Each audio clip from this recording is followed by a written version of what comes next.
Hi friends, स्वागत है मेरे YouTube channel Sonu sir the master of arts पर। और इस वीडियो में हम लोग बात करेंगे क्लास 10th का भूगोल का चैप्टर 4, जिसमें हम लोग कवर करेंगे परिवहन, संचार एवं व्यापार को।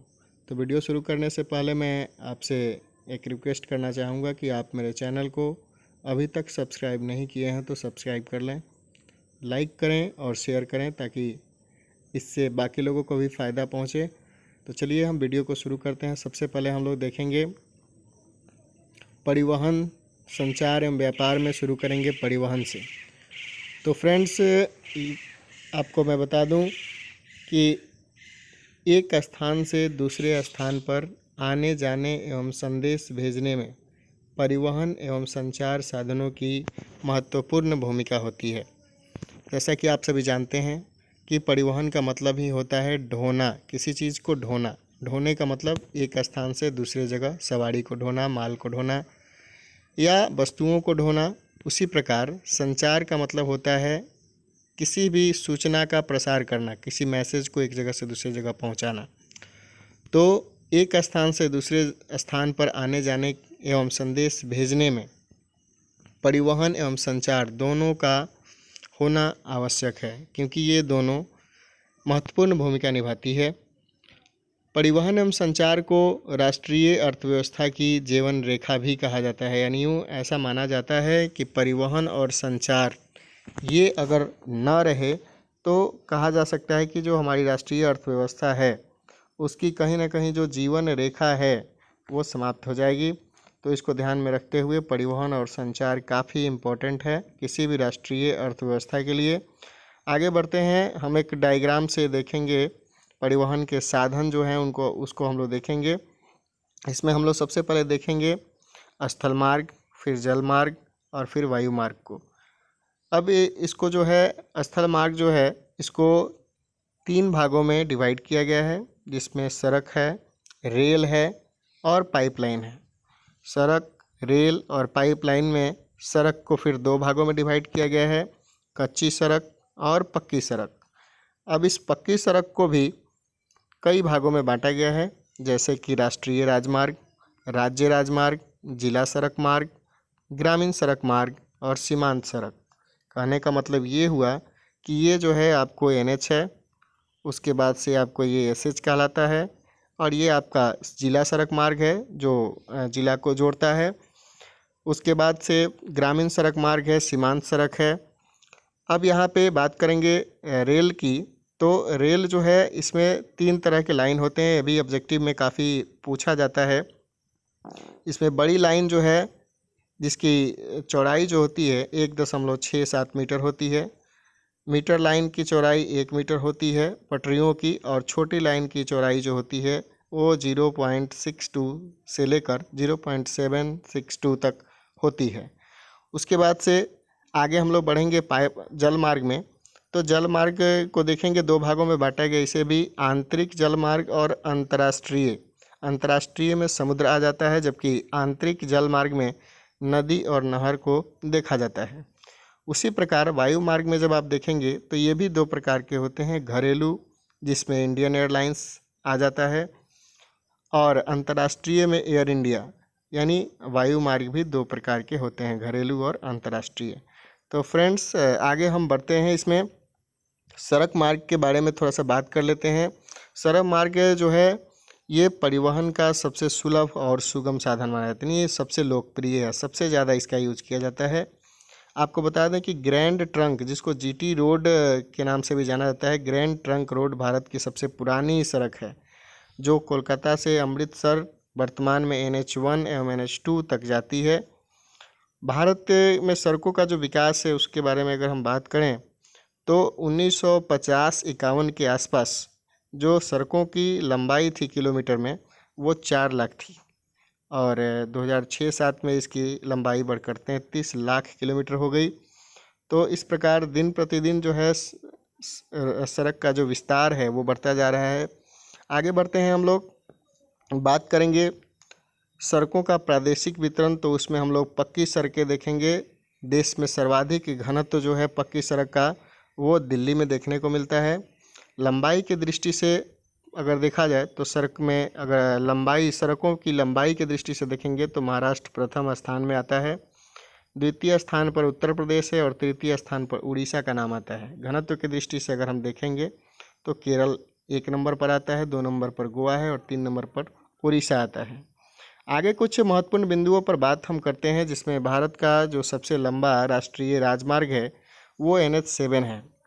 तो ये आपको वाराणसी से कन्याकुमारी तक जोड़ता है।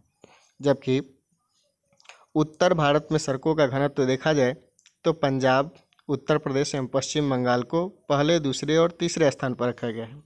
स्वर्णिम चतुर्भुज से काफ़ी सवाल पूछे जाते हैं स्वर्णिम चतुर्भुज परियोजना के बारे में। ये भारत के 4 महानगर दिल्ली, मुंबई, चेन्नई और कोलकाता को जोड़ने वाली सड़क है। इसको स्वर्णिम चतुर्भुज के नाम से जाना जाता है। पूरब, पश्चिम, उत्तर, दक्षिण गलियारा ये भी काफ़ी फेमस है।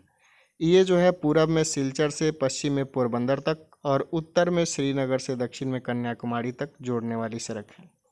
उसके बाद हम बात करते हैं एक्सप्रेसवे की। तो ये एक्सप्रेसवे तो अल्प समय में यानी थोड़े समय में तीव्र वाहनों के चलने के उद्देश्य से बनाई गई अंतर्राष्ट्रीय स्तर की सड़क है। ये मुंबई पुणे राजमार्ग देश का पहला अंतर्राष्ट्रीय स्तर का राजमार्ग है। दिल्ली आगरा एक्सप्रेसवे को जमुना एक्सप्रेसवे के नाम से भी जाना जाता है। इसका उत्तम उदाहरण है। आगे बढ़ते हैं, रेल मार्ग की बात करते हैं। तो रेल मार्ग में भारत में पहला जो रेल था वो 16 अप्रैल 1853 में मुंबई से थाने के बीच चलाया गया था। 34 किलोमीटर तक की दूरी तय किया था इसमें। और इसकी वर्तमान में जो विकास है मार्गों का इसमें हम देखेंगे कि 1947-48 में ये था 54,000 किलोमीटर, जबकि 2006-07 में ये बढ़कर हो गया है 63,000 किलोमीटर इसकी लंबाई हो गई है। आगे बात करते हैं, भारतीय रेल को 16 क्षेत्रों में बांटा गया है, जबकि एक और क्षेत्र जो है वो बढ़ गया है जिसको हम लोग मेट्रो रेलवे के नाम से जानते हैं। 17 जोन हो चुका है अब की इस वर्तमान में। उसके बाद से हम बात करते हैं, पूर्व मध्य रेलवे का मुख्यालय हाजीपुर बिहार में है। तो ये भी सवाल पूछा जाता है ऑब्जेक्टिव में। भारतीय रेलवे की जो विशेषताएं हैं और उसका जो महत्व है इस पर हम लोग चर्चा करें तो देखेंगे कि एशिया की सबसे बड़ी एवं विश्व की तीसरी रेल प्रणाली भारत की जो रेल प्रणाली है उसको माना जाता है। बड़ी संख्या में ये रोजगार देता है। साथ साथ विद्युतीकृत रेलगाड़ियों की संख्या विश्व में देखा जाए तो भारत दूसरे स्थान पर आता है। राष्ट्रीय एकता में योगदान करता है, यानी एक राज्य एक जगह के लोग दूसरे जगह आते हैं जाते हैं, अपनी एकता को बनाए रखते हैं। बड़े शहरों में मेट्रो रेल का परिचालन होता है। दैनिक आवागमन के लिए ऑफिशियल लोगों के लिए या फिर दैनिक आवागमन के लिए DMU, EMU और MEMU रेलगाड़ियों का परिचालन किया जाता है। इसको सबसे सस्ता परिवहन माना जाता है। तीव्रगामी रेल राजधानी, शताब्दी एवं दुरंतो एक्सप्रेस है, यानी ये भी जो है काफ़ी इम्पोर्टेंट है। कई बार ऑब्जेक्टिव में पूछा गया है कि सबसे तीव्रगामी रेल कौन कौन से हैं। उसके बाद औद्योगिक विकास में इसकी आधारशिला इसको माना जाता है, क्योंकि भारी जो माल होते हैं, जो भारी वस्तुएं होती है, जैसे सीमेंट हो गया, सरिया हो गया इत्यादि जो है, कोयला हो गया, रेल माध्यम से ही, पेट्रोलियम हो गया, रेल माध्यम से ही एक जगह से दूसरी जगह पहुंचाए जाते हैं। उसी प्रकार अगर हम आगे बढ़ते हैं, पाइपलाइन की बात करें तो पाइपलाइन जो मार्ग है, पाइपलाइन का मुख्य कार्य होता है तरल पदार्थों को एक स्थान से दूसरे स्थान तक भेजना, जैसे कच्चा तेल हो गया, LPG हो गया। भारत का सबसे लंबा पाइपलाइन हजीरा बीजापुर जगदीशपुर है। एशिया का प्रथम पाइपलाइन नहरकटिया असम से बरौनी के बीच लगाई गई थी। आगे बढ़ते हैं फ्रेंड्स, पाइपलाइन के बाद अगर हम बात करें तो वायु परिवहन की बात करते हैं। वायु परिवहन जो है, भारत में पहला जो है वायु परिवहन 1911 में इलाहाबाद से नैनी तक उड़ाया गया था। और दुर्गम क्षेत्र को इसका जो वायु परिवहन की जो विशेषताएं हैं उसमें पहला विशेषता है दुर्गम क्षेत्र को पार करना इससे काफ़ी आसान हो जाता है। जैसे कि पहले लोग समुद्र के रास्ते जाते थे, काफ़ी मुश्किलों का सामना करना पड़ता था, जैसे कि समुद्र में कभी कभी तूफान आ जाते थे या फिर कई तरह की समस्याएं उत्पन्न हो जाती थी, कई दिन लग जाते थे लोगों को। तो ये सारा प्रॉब्लम सॉल्व हो गया। व्यापार, उद्योग एवं पर्यटन को इससे बढ़ावा मिला है। इससे समय की काफ़ी बचत होती है। साथ साथ जो है ये तीव्रतम एवं आधुनिक साधन माना जाता है, सबसे लोकप्रिय साधन इसको आजकल माना जा रहा है। तो ये हमारे वायु परिवहन की कुछ मुख्य बातें थी, कुछ उसके विशेषताएं। आगे बढ़ते हैं। 1953 ईस्वी में वायु परिवहन का राष्ट्रीयकरण किया गया था और भारत में हेलीकॉप्टर सेवा, आपको बता दें कि पवन हंस हेलीकॉप्टर लिमिटेड, जो कि 1985 में द्वारा की जा रही है, अभी तक सेवा की जा रही है हेलीकॉप्टर की। और पटना हवाई अड्डे का नाम कई बार पूछा गया है, लोकनायक जयप्रकाश नारायण अंतर्राष्ट्रीय हवाई अड्डा है। तो ये जो है आपको इस चैप्टर का पहला पार्ट है, और नेक्स्ट पार्ट में हम लोग देखेंगे इसके बचे हुए हिस्से को, और उसमें कुछ इंपॉर्टेंट सवाल भी देखेंगे। तो फ्रेंड्स, मैं एक बार फिर से आपको बता दूं कि आप मेरे चैनल को सब्सक्राइब करें, लाइक करें, शेयर करें, और जो भी सुझाव हो आप कमेंट के माध्यम से दे सकते हैं। मैं पूरी कोशिश करूंगा आगे वीडियो में उसको सुधार करने की। तब तक के लिए धन्यवाद। सुरक्षित रहें, सेफ रहें।